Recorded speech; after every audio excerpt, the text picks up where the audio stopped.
ஆடி செவ்வாய்க்கிழமை அன்று எப்படி வழிபாடு செய்ய வேண்டும்? முக்கியமாக 3 விஷயங்களை செய்ய தவறவிடக்கூடாது.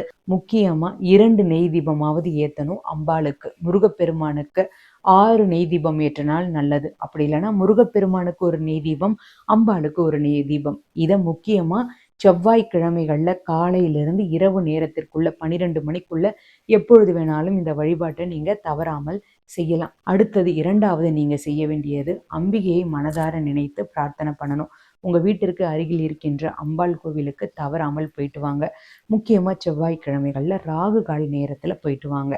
அம்பிகையினுடைய மந்திரத்தை 9 முறை குறைந்தபட்சம், 54 முறை அதிகபட்சம் நீங்க உச்சரித்து முருகப்பெருமானையும் மனதார நினைத்து அம்பாளையும் நினைத்து இந்த வழிபாட்டு முறையை பண்ணணும். செவ்வரளி மாலை, எலுமிச்சம்பழ மாலை 9, 21, 11, 27, 54, 45 இந்த எண்ணிக்கையில மாலை கோர்த்து நீங்க அம்பாள் சன்னதியில நீங்க கொடுக்கலாம்.